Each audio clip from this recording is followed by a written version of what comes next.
Good morning students. ഇന്ത്യയുടെ വിദേശ ബന്ധങ്ങൾ എന്ന അധ്യായത്തിലെ അവസാനത്തെ ടോപ്പിക്കിലേക്ക് എല്ലാ വിദ്യാർത്ഥികൾക്കും സ്വാഗതം.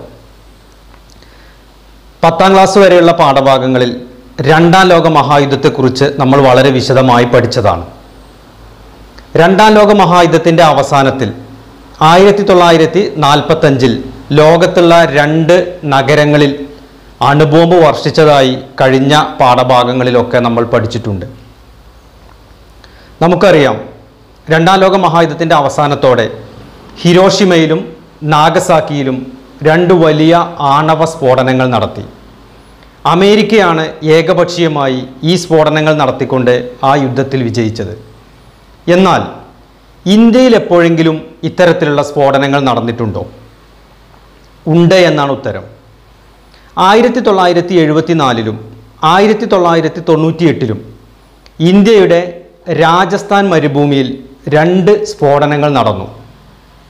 2 ആണവായുധങ്ങൾ അവിടെ പരീക്ഷിക്കപ്പെട്ടു. എന്തിനു വേണ്ടിയിട്ടായിരുന്നു ഇന്ത്യയിൽ ഇത്തരം സ്ഫോടനങ്ങൾ നടത്തിയത്? ബുദ്ധൻ ചിരിക്കുന്നു എന്നാണ് ഒന്നാമത്തെ സ്ഫോടനത്തിന് ഇന്ത്യ പേര് നൽകിയിരുന്നത്. ഓപ്പറേഷൻ ശക്തി എന്ന പേരിൽ 1998 വീണ്ടും ഒരു അണുസ്ഫോടനം കൂടി ഇന്ത്യ നടത്തി. എന്തിനു വേണ്ടിയാണ് ഇന്ത്യ ഈ സ്ഫോടനങ്ങൾ നടത്തിയത്? നമുക്കറിയാം, ലോകത്തുള്ള വൻ ശക്തി രാജ്യങ്ങളുടെ കൈവശമെല്ലാം ആണവായുധങ്ങളുണ്ട്. യുദ്ധത്തിൽ ആവശ്യമെങ്കിൽ അവരത് പ്രയോഗിക്കുകയും ചെയ്യും. അമേരിക്കയും ബ്രിട്ടനും സോവിയറ്റ് യൂണിയനും ചൈനയും ഫ്രാൻസുമെല്ലാം ലോകത്തിലെ ആണവ ശക്തികളാണ്. ഇന്ത്യ ഇത്തരത്തിലുള്ള സ്ഫോടനങ്ങൾ നടത്താൻ കാരണം, ലോകത്തിലെ വൻ ശക്തികൾ ഇന്ത്യയുടെ മുമ്പിലേക്ക് ഒരു കരാറുമായിട്ട് വരികയുണ്ടായി. NNPT എന്നറിയപ്പെടുന്ന കരാറിൽ ന്യൂക്ലിയർ നോൺ പ്രോലിഫറേഷൻ ട്രീറ്റി, അണുവായുധ നിർവ്യാപന കരാർ, ഈ കരാറിൽ ഒപ്പിടുന്നതിന് ഇന്ത്യയെ നിർബന്ധിച്ചു. എന്നാൽ ഇന്ത്യ ഈ കരാറിൽ ഒപ്പിടുന്നതിന് വിസമ്മതിക്കുകയാണ് ഉണ്ടായത്. കാരണം ലോകത്തുള്ള വൻ ശക്തി രാഷ്ട്രങ്ങൾക്ക് ഇതിലെ നിയമങ്ങൾ ബാധകമായിരുന്നില്ല. എന്നു മാത്രമല്ല, ഇന്ത്യയുടെ കൈവശം ആണവ ആയുധവും ആണവ ഇന്ധനങ്ങളും ഉണ്ട് എന്ന് ലോകത്തെ അറിയിക്കുക എന്നുള്ള ഒരു ഉദ്ദേശം കൂടി യഥാർത്ഥത്തിൽ ഈ സ്ഫോടനങ്ങൾക്ക് പിന്നിൽ ഇന്ത്യ കരുതി വച്ചിരുന്നു.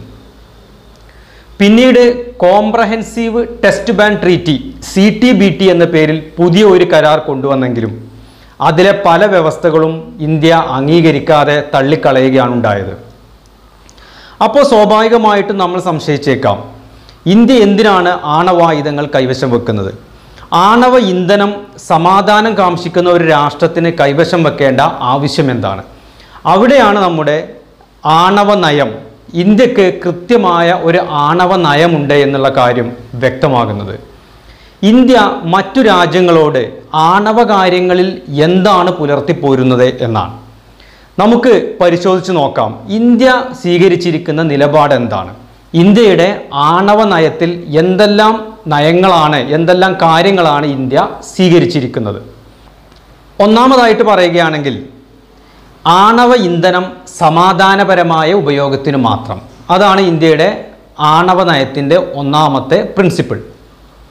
സമാധാനപരമായ ആവശ്യങ്ങൾക്കെന്ന് പറയുമ്പോൾ വൈദ്യുതി ഉൽപ്പാദനം, ആരോഗ്യ മേഖലയിൽ ചില രോഗങ്ങളുമായി ബന്ധപ്പെട്ടുകൊണ്ടുള്ള ചികിത്സാ സംവിധാനങ്ങൾ, ഫാക്ടറികളുടെ പ്രവർത്തനം, ഇതുപോലുള്ള പല ആവശ്യങ്ങൾക്ക് വേണ്ടിയിട്ടും ആണവ ഇന്ധനങ്ങൾ വ്യാപകമായിട്ട് ഉപയോഗിക്കാൻ സാധിക്കും. അതുകൊണ്ട് അതിനുവേണ്ടി ഇന്ത്യ ആണവ ഇന്ധനം കൈവശം വെക്കുന്നു എന്നാണ്. രണ്ടാമത്തേത് നോ ഫസ്റ്റ് യൂസ്, അതായത് ഇന്ത്യ ആദ്യം തന്നെ ഇതെടുത്ത് പ്രയോഗിക്കില്ല എന്നർത്ഥം. ഒരു അത്യാവശ്യ ഘട്ടം വരികയാണെങ്കിൽ, ഇന്ത്യക്ക് സ്വയം പ്രതിരോധത്തിന് മറ്റ് രീതികളൊന്നും ലഭിക്കാതെ വരികയാണെങ്കിൽ ആ സമയങ്ങളിൽ മാത്രമേ ഉപയോഗിക്കൂ എന്നുള്ള ഒരു നിബന്ധന ഇന്ത്യക്കുണ്ട്. ആദ്യം തന്നെ ഇന്ത്യ മറ്റൊരു രാജ്യത്തിൻ്റെ മേൽ ആണവായുധം പ്രയോഗിക്കില്ല എന്നാണ് അതുകൊണ്ട് ഉദ്ദേശിക്കുന്നത്. മൂന്നാമതായത് ആണവരഹിത ലോകം. ജവഹർലാൽ നെഹ്റുവിൻ്റെ ഒരു പ്രധാനപ്പെട്ട സ്വപ്നമായിരുന്നു ആണവരഹിത ലോകം. ലോകത്തെവിടെയും ആണവായുധങ്ങൾ ഇല്ലാതിരിക്കുക, അത് സാക്ഷാത്കരിക്കുക എന്നുള്ളത് ഇന്ത്യയുടെ ഒരു പ്രധാനപ്പെട്ട ലക്ഷ്യമാണ്. പക്ഷേ എന്തുകൊണ്ട് ഇന്ത്യ ഇന്ധനം കൈവശം വെക്കുന്നു? അല്ലെങ്കിൽ ആണവായുധം ഒരു ആണവ ശക്തിയായിട്ട് നിൽക്കാൻ ആഗ്രഹിക്കുന്നു എന്ന് ചോദിച്ചു കഴിഞ്ഞാൽ ലോകത്തിലെ വൻ ശക്തി രാജ്യങ്ങളെല്ലാം ഇത് കൈവശം വെക്കുന്നു. അത് ഇന്ത്യയെ സംബന്ധിച്ചിടത്തോളം ഒരു സുരക്ഷാ ഭീഷണിയായിട്ട് ഇന്ത്യ പരിഗണിക്കുന്നു. അതുപോലെ ഇന്ത്യയുടെ മറ്റൊരു ആണവ നയമാണ് ഈ പറയുന്ന കരാറുകളൊക്കെ ആണവ നിർവ്യാപന കരാറാണെങ്കിലും ആണവ നിരോധന കരാറാണെങ്കിലും ഇതെല്ലാം ലോകത്തിലെ വൻ ശക്തികൾക്കും ബാധകമാക്കണം എന്നുള്ളതാണ് ഇന്ത്യയുടെ മറ്റൊരു പ്രധാനപ്പെട്ട ആണവ നയം. ഈ ആണവ നയത്തിൽ ഊന്നി നിന്നുകൊണ്ട് ഇന്ത്യയിൽ സമാധാനപരമായ ആവശ്യങ്ങൾക്ക് വേണ്ടി മാത്രം ഇത് പ്രയോജനപ്പെടുത്തുക എന്നുള്ള ലക്ഷ്യത്തിലാണ് ഇന്ത്യ ആണവ ഇന്ധനം സംഭരിക്കുന്നത്. 1940കളിൽ ഹോമി ജെ ബാബ, അദ്ദേഹമാണ് ഇന്ത്യയുടെ ആണവ ശക്തിയുടെ പിതാവ് എന്ന പേരിൽ അറിയപ്പെടുന്നത്. അദ്ദേഹമാണ് ഇന്ത്യയുടെ ആണവ പദ്ധതികൾക്ക് രൂപം കൊടുത്തത്. അതുകൊണ്ട് തന്നെ ഈ ആണവ ആയുധങ്ങൾ നിലനിൽക്കുന്ന ലോകത്തും ലോക സമാധാനം നിലനിർത്തുക എന്നുള്ളതാണ് ഇന്ത്യയുടെ പ്രധാനപ്പെട്ട ആണവ നയങ്ങളിൽ ഒന്ന്. ഇനി നമുക്ക് ഇന്ത്യയുടെ അയൽരാജ്യങ്ങളുമായിട്ട് പുലർത്തിപ്പോരുന്ന പല കാര്യങ്ങളും നമ്മൾ പരിശോധിച്ചു. ഇതുപോലെ ലോകത്തുള്ള മറ്റു രാജ്യങ്ങളുമായിട്ടും ഇന്ത്യക്ക് നയതന്ത്ര ബന്ധങ്ങൾ നിലവിലുണ്ട്. ഇത് പിൽക്കാലങ്ങളിൽ ഇന്ത്യൻ നാഷണൽ കോൺഗ്രസിൻ്റെ ആധിപത്യ കാലഘട്ടം കഴിഞ്ഞതിന് ശേഷമുള്ള കാലങ്ങളിൽ അതിലെല്ലാം ചെറിയ മാറ്റങ്ങൾ സംഭവിച്ചു. നമ്മൾ പരമാവധി സോവിയറ്റ് യൂണിയനുമായിട്ട് ചേർന്ന് നിന്നുകൊണ്ട് ഒരു സോഷ്യലിസ്റ്റ് സമ്പദ് വ്യവസ്ഥയുമായി ബന്ധപ്പെട്ടുകൊണ്ടാണ് പ്രവർത്തനങ്ങൾ നടത്തിയിരുന്നതെങ്കിൽ പിൽക്കാലത്തെ അതിൽ നിന്നും നേരിയ മാറ്റങ്ങൾ സംഭവിക്കുകയും അമേരിക്കയുടെ മുതലാളിത്ത പക്ഷത്തിലേക്ക് നമ്മുടെ ഒരു ചായ്വ് നമുക്ക് ഇന്ത്യൻ സമ്പദ് വ്യവസ്ഥയിൽ കാണാൻ സാധിക്കുകയും ചെയ്തു. അതിൻ്റെ ഭാഗമായിട്ട് ഇന്ത്യൻ സമ്പദ് വ്യവസ്ഥയിലും ഇന്ത്യയുടെ ഭരണകാര്യങ്ങളിലൊക്കെ തന്നെയും പലവിധ മാറ്റങ്ങളും ഈ കാലഘട്ടങ്ങളിൽ പിന്നീട് ഉണ്ടായി. അതുപോലെ ആഫ്രിക്കയുമായിട്ട് ഇന്ത്യ നല്ല ബന്ധങ്ങൾ സ്ഥാപിച്ചിട്ടുണ്ട്. ആഫ്രോ ഏഷ്യൻ ഐക്യം എന്നാണ് നമ്മൾ പൊതുവെ പറയാറുള്ളത്. അത് ആഫ്രിക്കയിലെ ഭരണാധികാരിയായിരുന്ന ഗമാൽ അബ്ദുൽ നാസറും ജവഹർലാൽ നെഹ്റുവും ഒക്കെ കൂടെ ചേർന്നിട്ടാണ് ചേരിചേരാ പ്രസ്ഥാനം എന്ന പേരിൽ ഒരു പ്രസ്ഥാനം തന്നെ രൂപീകരിച്ചത്. അതുമാത്രമല്ല, മഹാത്മാഗാന്ധി ഒരുപാട് കാലം ആഫ്രിക്കയിൽ പ്രവർത്തിച്ചിരുന്നു. അവിടെ നിലനിന്നിരുന്ന വംശീയതക്കെതിരെ അതിനെ അപലപിക്കുകയും എതിർക്കുകയും ചെയ്തിരുന്ന ഒരു രാജ്യമായിരുന്നു ആദ്യകാലങ്ങളിൽ ഇന്ത്യ. ഇത്രയും കാര്യങ്ങളാണ് നമുക്ക് ഇന്ത്യയുടെ വിദേശ ബന്ധങ്ങൾ എന്ന അധ്യായത്തിൽ പഠിക്കാനുള്ളത്.